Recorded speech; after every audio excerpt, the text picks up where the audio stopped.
Welcome back everyone. Today we'll be discussing the Jordan 1 Marina Blue. Specifically, we'll be discussing whether you should sell or hold the Jordan 1 Marina Blue and why that is. To preface this, if you guys enjoy these types of videos regarding the market, reselling, and even info on how to acquire these limited products, be sure to subscribe and enable post notifications. This way you're always 100% updated. Furthermore, for more urgent updates like the recent shock drops we've seen, follow my Twitter, KeithAdam10, and also personals for you. For those who don't know, the Jordan 1 Marina Blue releases on February 15th, tomorrow. Retail will be $170 for men's, those of which we'll be focusing on today. Stock between all sizes combined worldwide is just over 130,000 pairs, which is just about average for Jordan 1 High. However, we already saw a lot of these pairs already released overseas since it was only US that was delayed, and this is quite important, and you'll see why that is later. In order to determine if the Jordan 1 Marina Blue will be a fruitful hold, we will cover an estimated range of what the sneaker will settle at after the drop, and also when shipments come in, essentially all the pairs going into circulation, whether they're expected to increase post-drop or even hypothetically decrease, along with how much specifically over specific periods of time, and finally, what type of margin are we looking at for these in terms of holding. Not the retail to resell initial margin, but rather just the hold margin over X period of time. Basically, are these going to be worth your time even if they do end up going up? Kicking it off, let's discuss the estimated range that these should be settling at. To begin with, stock for these is just about average for Jordan 1 High, although a lot of it has already dropped, as I mentioned earlier, which we'll talk more about why that's important later. Unfortunately, in addition to just about average stock, demand on these at the moment is not impressive for Jordan 1 High.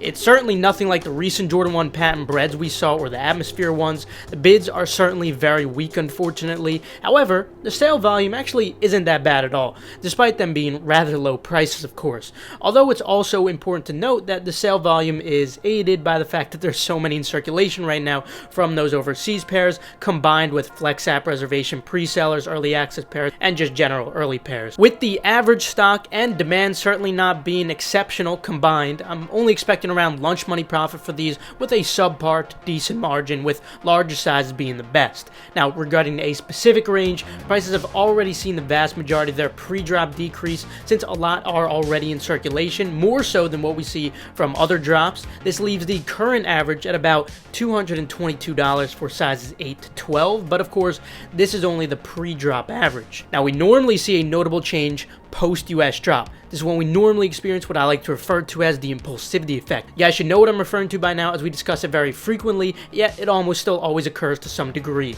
Regarding the impulsivity effect, if you haven't watched my seller hold videos before, sneaker drops specifically impact human impulsiveness significantly after an individual fails to acquire that desired product due to insufficient supply and too much demand. Therefore, on average, we normally see about a 10% increase of the pre-drop prices post-drop. Now, that 10% is not always the case. In fact, as of recently, we've seen 5% more often. Sometimes it may decrease. In fact, sometimes it may be quite the contrary, such as what we saw on the Belugas, where they actually decreased by 10% post-drop. On the other hand, the recent Yeezy 350 Blue Tint is an example where they only increased by about 5% as expected.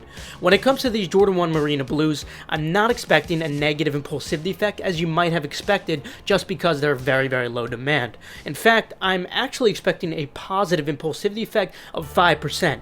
This is because I do feel that they may actually be a bit oversold right now despite the low demand, considering there are so many overseas pairs already in circulation. Hence, despite the lower demand than usual, I still do think that these have room for a mild 5% positive jump. Now, had these actually had more demand, I definitely see a 10% increase, but that's unfortunately not the case here. But if we do see that, all the better, of course. Therefore, with that potential 5% increase, if that is the case, this will of course leave the average at about $233 tomorrow. So we may see some very large sizes even touching the mid 240 range, with the smaller sizes still lingering below 230. Regardless though, that still leaves plenty of room for easy profit with a subpar margin in the small sizes and a decent margin in the larger sizes, especially if you sell them quickly.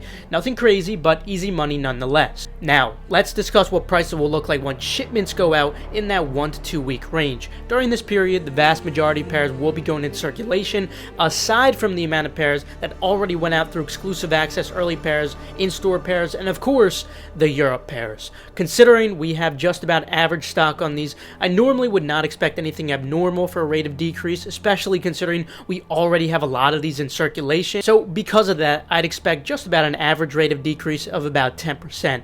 If this is the case, post-shipment prices should then settle at about $210, which still leaves plenty of room for easy profit, but is certainly much lower than recent Jordan 1s we've seen, such as the Atmosphere or Patent Bread. But regardless, although the margin isn't really pretty, it's still easy money nonetheless. So now that the average price ranges at those points in time are evident though, let's discuss whether they're expected to increase from that post-shipment price or even hypothetically continue to decrease. When it comes to these, I feel that some pretty useful comparisons are the 2017 Jordan 1 Royal as well as the Jordan 1 Shadow 2.0. First, let's take a look at the Jordan 1 Royal from 2017.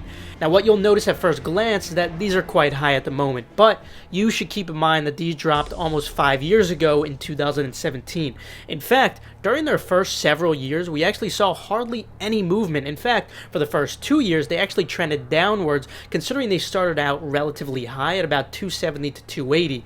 However, on a positive note when it comes to these, the long-term hold value certainly wasn't terrible on these, as they did eventually see a notable increase.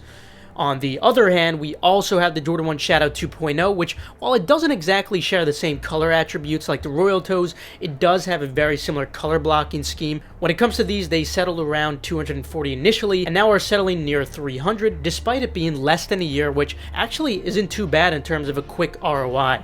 It's not great, but again, it's definitely not bad. Now, when it comes to these Jordan 1 Marina Blues, with demand being so low at the moment, they're going for even less than what the Shadow 2.0s went for initially, which only leaves more room for these to grow, unlike the Royal Blues, which started around 270 to 280 in 2017. Hence, I think that these will certainly be increasing after that post-shipment trough, and I believe it'll be a similar rate as to what we saw to those Shadow 2.0s that we've been seeing over the past year. Finally, regarding the hold margin on these, essentially, are these actually going to be worth your time or not, even if they do go up?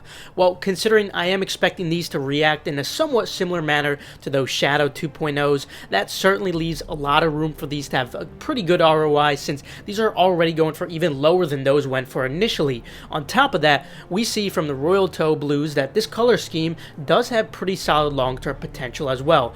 Although we should also note that these are not classics, unlike the Royal Toes, which are of course a classic colorway, and that's definitely going to add to their long-term potential, unlike these, which don't have that aspect. So with that said, we do have good potential for a short-term ROI, nothing crazy, and potentially a good long-term ROI as well, but definitely lower than what we saw on the Royals, because again, this is not a classic colorway. So it's not looking fantastic for these, unfortunately, but them starting off so low already definitely helps the ROI a lot. So rather than giving these a 3 out of 10 as I'd really like to, I'm actually going to give these a 4.5 out of 10 hold, and this is strictly because of how low they are right now.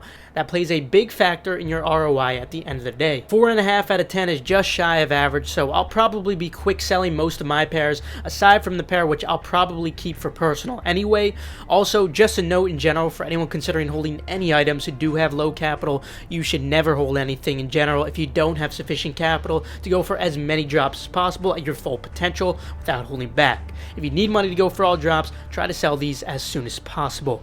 Let me know what you guys are doing with your pairs down in the comments below. Since this is a discussion at the end of the day, I can't predict the future. That's just my personal analysis based on the data that I've acknowledged. We have a lot of brilliant minds watching the video right now, so I implore you to leave your notions down in the comments below. Anyway, that'll conclude it for today. Feel free to leave a like if you enjoyed, or perhaps if you learned a thing or two. Subscribe and enable post notifications. This way you stay 100% updated on all hyped releases. Also, feel free to check out the links in the description below for reliable, fast residential proxies and pre-verified Nike sneakers or Adidas accounts. Also, feel free to follow Endurance on Twitter for updates on restocks or key giveaways, and the same goes for Gargantua if you want to keep up the progress or restocks. Last but not least, make sure to follow KeithAdam10 and also Personals for You. This way you guys stay updated on all urgent info like I was discussing today. With that though, I will see you guys later. Have a fantastic rest of your day.